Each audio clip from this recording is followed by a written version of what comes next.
இது ஏற்கனவே எல்லாருமே பேசிட்டு இருக்க டாபிக் தான். இப்ப ரஜினி சாரோட லால் சலாம் படம் ஓரளவுக்கு தான் போச்சு. அந்த ஹார்ட் டிஸ்க் பிரச்சனையினால ஓடிடில வந்து வியாபாரம் ஆகாம இருந்துச்சு அப்படி இப்படின்னு சொல்லிட்டு இருந்தாங்க. ஏன்னா, இப்ப ஓடிடில என்ன இருக்குன்னா, பெரிய பெரிய ஹீரோஸோட படம் எல்லாமே வாலண்டியராவே 3 மணி நேரமா மாத்த சொல்லியிருக்காங்க. 2 1/2 மணி நேரம் படம் அப்படின்னா ஒரு ரேட்டும் அப்படின்னும், 3 மணி நேரம் ஒரு ரேட்னா வந்து பார்த்தீங்கன்னா, ஓடிடி மட்டும் இல்ல சேட்டலைட் சேர்த்து. சேட்டலைட் வந்து பார்த்தீங்கன்னா 3 மணி நேரம் இருந்தா மட்டும் தான் வந்து நெறைய ஆட் போட முடியும் அப்படிங்கிறனால அதிகமா கேட்டுருக்கான். அதனால தான் இப்ப கோட் திரைப்படமா இருக்கட்டும், இப்ப வந்து நானி திரைப்படம் வந்துச்சுல்ல, அந்த படமா இருக்கட்டும், எல்லா படமும் வாலண்டியரா 3 மணி நேரம் வந்து திணிக்கப்பட்டிருக்குது. இந்தியன் 2 உட்பட. ஸோ அது வந்து தமிழ் சினிமாவுக்கு ஆரோக்கியமானதா, ஆரோக்கியமானது இல்லையா அப்படிங்கிற விஷயம் கோட் படம் பார்த்தோம்னா நமக்கு தெரிஞ்சிரும். ஏன்னா 3 மணி நேரம் படம் அப்படிங்கும்போது உங்களுக்கே ஒரு மாரி தான் இருக்கும் கேட்கறதுக்கு. பட் ஆனா படம் பார்த்தீங்கன்னா, உங்களுக்கு அந்த அளவுக்கு தெரியாது. ஸ்க்ரீன் பிளே ரொம்ப நல்லா பண்ணியிருக்கோம் அப்படின்னு அவங்க சொல்லியிருக்கிறாங்க. ஸோ அதெல்லாம் நம்ம பொறுத்திருந்து பார்ப்போம். சரி, இப்ப நம்ம மெயின் டாபிக் குள்ள வருவோம். இப்ப ஜெயிலர் திரைப்படத்துல வந்து பார்த்தீங்கன்னா, நம்முடைய மோகன்லால் சாரும், சிவராஜ்குமார் சாரும் வந்து நடிச்ச விஷயத்த வந்து பார்த்தீங்கன்னா, ரஜினி சார் வந்து அடுத்த ஸ்டேட் ஆளுங்க உள்ள வந்தா தான் வந்து பார்த்தீங்கன்னா, படம் ஓடும். லால் சலாம் படம் வந்து பார்த்தீங்கன்னா, அவர் வந்து ஸ்பெஷல் அப்பியரன்ஸா படம் ஃபுல்லா கிட்டத்தட்ட 1 ஹவர் வந்திருக்காரு. அப்படி வந்து கூட அந்த படம் ஓடல. அப்படின்னு வந்து பேசிட்டு இருந்தாங்க. ஓகே. லால் சலாம் திரைப்படம் வந்து பார்த்தீங்கன்னா, எதிர்பார்த்த அளவுக்கு மிகப்பெரிய கலெக்ஷன் படம் இல்ல. ஆனா, அந்த படம் வந்து ரொம்ப மோசமான படமான்னு கேட்டீங்கன்னா, அப்படியும் கிடையாது.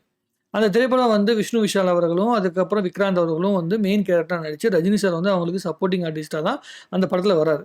இப்ப ரஜினி சார் ஒரு படத்துல நடிக்கிறாரு அப்படிங்கும்பொழுது, அவர் வந்து ஒரு சப்போர்ட்டிங் ஆர்டிஸ்ட் அப்படின்னு சொல்லக்கூடாது. கேமியோ அப்படின்னு வந்து சாதாரணமா சொல்லக்கூடாது அப்படிங்கிறனால, எப்படி குசேலன் படத்தப்போ வந்து அது ரஜினி சாரோட படமா வந்து போர்ட்ரேட் பண்ணி சொல்லப்பட்டுச்சோ, அதே மாதிரி லால் சலாம் திரைப்படமும் ரஜினி சாரோட படமா வந்து போர்ட்ரேட் பண்ணி சொல்லப்பட்டு, பெரிய விலைக்கு வந்து பார்த்தீங்கன்னா விற்கப்பட்டுச்சு. ஸோ வியாபாரத்துக்காக உருவாக்கப்பட்ட அந்த பிம்பம் தான் அது. ஆனா, அது ரஜினி சார் படமும் கூட. ஏன்னா, ஒரு முக்கியமான ஒரு கேரக்டர் வந்து படத்துல நடிச்சிருக்கிறாரு. அதனால அது ஒரு ரஜினி சார் படம்னு சொல்றதுல வந்து எந்தவித தப்புமே கிடையாது. ஸோ, அந்த திரைப்படத்த வந்து நம்ப ஜெயிலர் படத்து கூட கம்பேர் பண்ணலாமா அப்படிங்கிறது தான் இப்ப பேசுறது. ஜெயிலர் திரைப்படம் வந்து ஒரு அக்மார்க் ரஜினி சாரோட திரைப்படம். ரொம்ப நாளைக்கு அப்புறமேட்டு பாஷா மாதிரியான இந்த 2K கிட்ஸுக்கான பாஷா படம் மாதிரியான ஒரு படம் தான் நம்மளுடைய ஜெயிலர் திரைப்படம். மிகப்பெரிய வெற்றி அடைஞ்சது. அந்த படத்துல வந்து கேமியோல நெறைய பேர் வந்து நடிச்சிருந்தாங்க. யார் நடிச்சிருந்தாங்க? முக்கியமான 2 பேர் யாருன்னா, நம்மளுடைய மோகன்லால் சாரும், அப்புறம் சிவராஜ்குமார் சாரும், அதுக்கப்புறமேட்டு நார்த்ல நடிச்சிருந்த நம்முடைய ஜாக்கி ஷெராப் சாரும். ஸோ கேமியோ அப்படிங்கிற அந்த கேரக்டர்ல நம்மளுடைய மோகன்லால் சாருக்கு ஒரு 8 நிமிஷங்களும், நம்மளுடைய சிவராஜ்குமார் சாருக்கு ஒரு 14 நிமிஷங்களும் படத்துல வருது. அவங்களுக்கு குடுக்கப்பட்ட அந்த 8 நிமிஷம், 14 நிமிஷத்துக்குள்ளேயே அவங்களுக்கு எந்த அளவு மாஸா காட்ட முடியுமோ, அந்த அளவுக்கு அற்புதமா காட்டுனதுனால, இது 3 பேரும் சேர்ந்த திரைப்படம் அப்படிங்கிற ஒரு தோற்றத்த நம்முடைய நெல்சன் அவர்கள் வந்து அவருடைய ஸ்க்ரீன் பிளே மூலமா காட்டியிருந்தாரு. அதனால அந்த படத்துல எல்லா ஆர்டிஸ்ட்டுமே அத ஏத்துக்கிட்டாங்க. சிவராஜ்குமார் சார் வந்து ரசிச்சதுனால தான் கர்நாடகால அவருக்கு கரெக்ட்டான சீன் வச்சிருந்து, அந்த வைப்ப வந்து குடுத்தனால தான் அங்க கர்நாடகால மிகப்பெரிய வெற்றி அடைஞ்சது. அதே மாரி மோகன்லால் சாருக்கு சரியான மாஸான எலிமெண்ட் குடுத்தனால தான், மோகன்லால் சாருடைய ரசிகர்களும் கேரளால கொண்டாடி பார்த்தாங்க. ஆனா, இதே எடுத்துக்கங்க. மல்டி ஸ்டாரிங் அப்படிங்கிற படத்துல, இப்ப நம்ம கோட் திரைப்படத்த மல்டி ஸ்டாரிங் படம் தான் நம்ம சொல்றோம். அதுல வந்து நடிக்கக்கூடிய ஆட்கள் வந்து நம்முடைய பிரசாந்த் சார் நடிச்சிருக்காரு. நம்முடைய பிரபுதேவா சார் நடிச்சிருக்காரு. மோகன் சார் நடிச்சிருக்காரு. இவங்கலாம் வந்து பார்த்தீங்கன்னா, மல்டி ஸ்டார் கிடையாது தானே. அவங்களும் மல்டி ஸ்டாரர் தான். வாரிசு படத்துலயும் மல்டி ஸ்டாரர் தான். அதே மாதிரி வந்து நெறைய திரைப்படங்கள் விஜய் சாருடைய எல்லா படங்களுமே கடந்த படங்கள்ல மாஸ்டர் படமும் மல்டி ஸ்டாரர் தான். நம்முடைய தமிழ்நாட்டைச் சேர்ந்த நம்முடைய விஜய் சேதுபதி அவர்கள் வந்து நடிச்சிருந்தாரு. இப்ப லாஸ்ட்டா வந்து லியோ திரைப்படத்துல வந்து நடிக்காத ஆட்களா? கேஜிஎஃப் 2 அப்படிங்கிற 1200 கோடி கலெக்ஷன் பண்ண படத்துல மெயின் வில்லனா நடிச்ச நம்முடைய சஞ்சய் தத் அவர்கள் தான் வந்து லியோ படத்துல நடிக்கிறாரு. ஆனா அந்த திரைப்படமும் ஜெயிலர் படத்துடைய கலெக்ஷன வந்து முறியடிக்க முடியாம ஏன் நின்னுச்சு? ஸோ இங்க மல்டி ஸ்டாரர் அப்படிங்கிறது மட்டுமே முக்கியம் கிடையாது. அந்த மல்டி ஸ்டாரரா வந்தாலும், அது சரியான ஆங்கிள்ல அவங்களுக்கு ஸ்க்ரீன் பிளேல வந்து இடம் கொடுக்கப்பட்டிருக்கா அப்படிங்கிறது தான் மிக முக்கியமான விஷயம். நான் தான் லியோ அப்படிங்கிற விஷயத்த சொல்றதுக்காகவே ஒரு படம் எடுத்தோம்னா, எப்படி மக்கள் ரசிப்பாங்க? இப்ப கூட சொல்றேன். என் ஃப்ரெண்டோட தான் நான் போய் வந்து என் ஃப்ரெண்ட் ஒரு அக்மார்க் விஜய் ரசிகர். அவரு கூட தான் போய் படம் பார்த்தேன். நான் வந்து ஓப்பனாவே சொன்னேன்.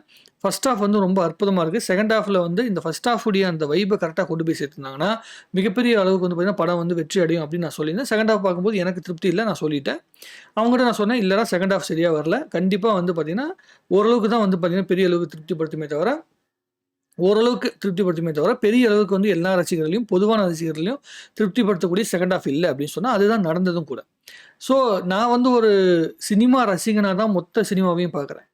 நான் வந்து விஜய் சார ரஜினி சாரோட ரசிகரா விஜய் சார் நடிச்சதுலேருந்தே நான் பார்த்துட்டு தான் வரேன். ஆரம்ப காலத்துலேருந்து விஜய் சார பூவே உனக்காக படத்துலேருந்து நான் ரொம்ப டீப்பா வந்து பார்த்தீங்கன்னா, விஜய் சாருடைய அந்த ஜேர்னிய வந்து பார்த்துட்டுருக்கேன்.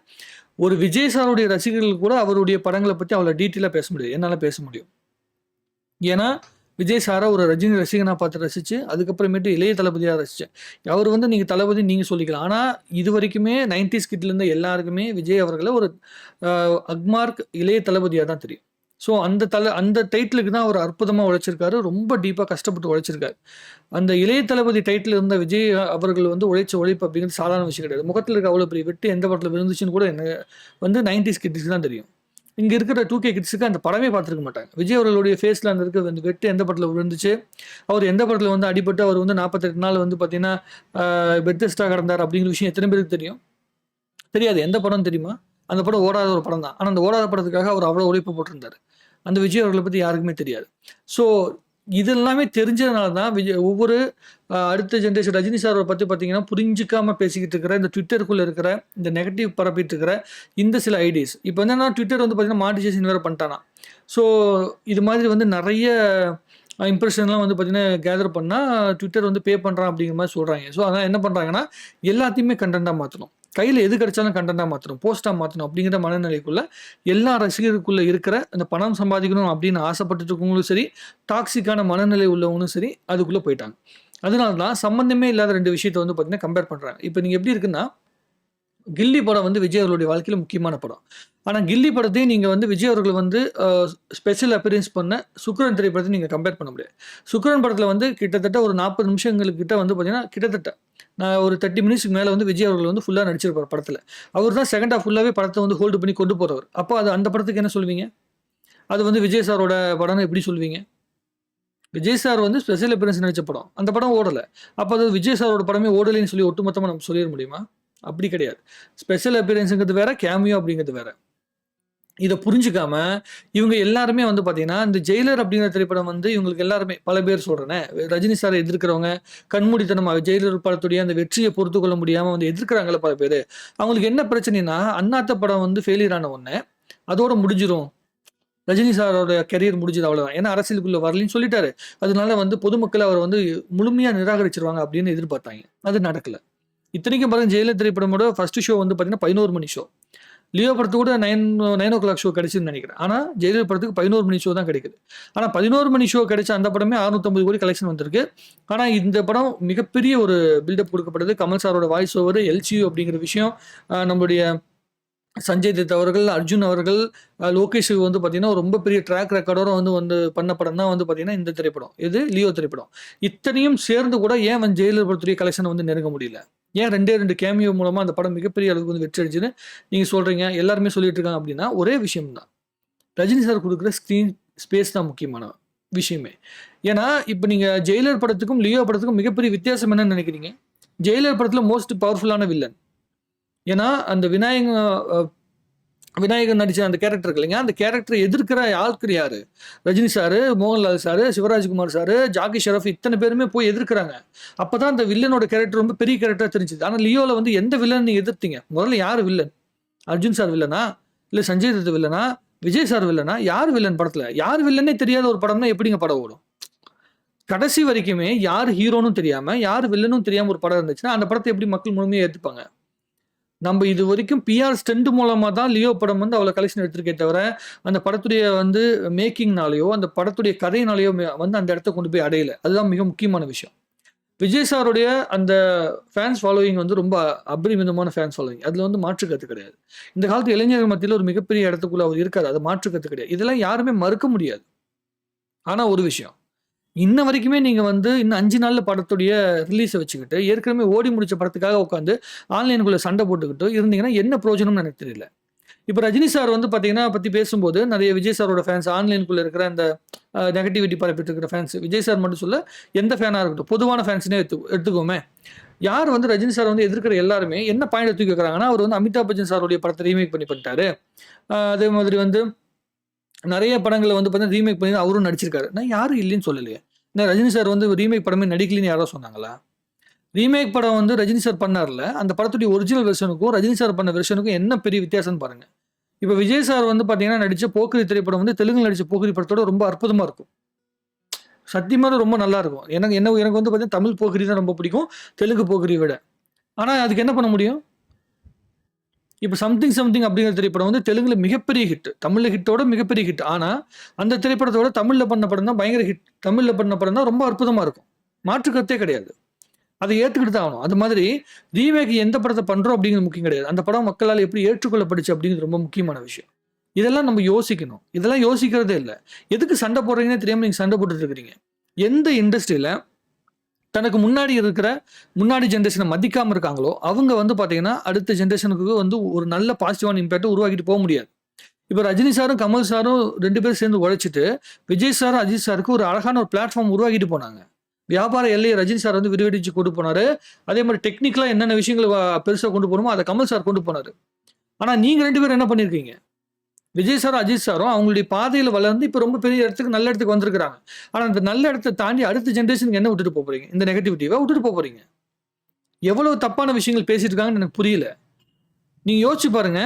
இதே வந்து ரஜினி சாருக்கு எப்படி வந்து ஆந்திரால அவ்வளோ பெரிய வேல்யூ வந்தது? ஆந்திரால இருக்க எல்லாருமே ரஜினி சார வந்து ஒரு தமிழ் ஆக்டரா பார்க்கவே இல்ல. தமிழ் ஆக்டரா அவர் பார்க்கவே இல்ல. ஏன் பார்க்கவே இல்ல? ஏன்னா ரஜினி சாரு ஆந்திரா மக்கள வந்து பார்க்கிற விதமும், அவங்களுக்கு அங்க நேரடியா போய் படம் பண்ணி, அந்த படம் மிகப்பெரிய வெற்றி அடையும் போதும், அந்த மக்கள ஹேண்டில் பண்ண விதத்த வந்து மக்கள் புரிஞ்சுக்கிறாங்க. ஒவ்வொரு லாங்குவேஜ் மக்களும் புரிஞ்சுக்கிறாங்க.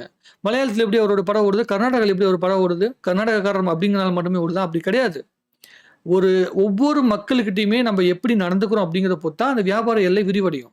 இப்ப விஜய் சாருக்கும், அஜித் சாருக்கும் அதுக்கப்புறம் வர எல்லா ஆக்டருக்குமே எல்லா ஊர்லயுமே, எல்லா நாட்டிலயுமே படம் ஓடுதுன்னா, அதுக்கான பிளாட்ஃபார்ம் யார் அமைச்சு குடுத்தது? விதை யார் போட்டது? டெக்னிக்கலா கமல் சார் விதை போட்டாரு. வியாபார ரீதியா ரஜினி சார் விதை போட்டாரு. அதுல தான் நீங்க வளர்ந்துட்டு இருக்கிறீங்க. வளர்ந்ததுக்கு அப்புறமேட்டு அந்த விதையவே மறந்துடுவீங்களா? மண்ணுக்குள்ள இருக்கனால வந்து அந்த விதைக்கு வேல்யூ இல்லாம போகாது. நீங்க நிக்கிற வேரே வந்து பார்த்தீங்கன்னா, அந்த விதைகள் குடுத்தது. யாருமே அத உணர்றதில்ல. இப்பயும் சொல்றேன். இன்னும் 5 நாள்ல படத்துடைய ரிலீஸ வச்சுக்கிட்டு, அந்த படத்த கொண்டாடாம வுட்டுட்டு, ஏதோ ஒரு படத்த வந்து நெகட்டிவா விமர்சனம் பண்றதையே ஒரு பாசிட்டிவான விஷயமா நெனச்சுட்டு இருந்தீங்கன்னா, அந்த படம் ஓடப்போறதே இல்ல. இப்ப நான் நெறைய விஷயங்கள் நோட் பண்ணியிருக்கேன். இப்ப உதாரணத்துக்கு பீஸ்ட் அப்படிங்கிற ஒரு படம் வந்து ரிலீஸ் ஆச்சு. விஜய் சாருக்கு. அந்த படம் என்னாச்சு? அந்த படம் வந்து விமர்சன ரீதியா வந்து ஒரு நெகட்டிவிட்டி வந்து கிடைச்சது. ஆனா படம் ஓரளவுக்கு கலெக்ஷன் எடுத்துச்சுன்னு சொல்றாங்க. ஏன் அந்த படம் வந்து ஒரு லிமிட்டுக்கு மேல போய் சேரல? ஏன்னா, இவங்க வந்து யார் நெகட்டிவான வந்து விமர்சனம் வைக்கிறாங்களோ, அந்த விமர்சனத்துக்கு பதில் சொல்றதுலயே நீங்க வந்து நேரத்த ஓட்டிர்றீங்க. ரஜினி ரசிகர்கள் என்ன தெரியுமா? படம் நல்லா இல்லையா?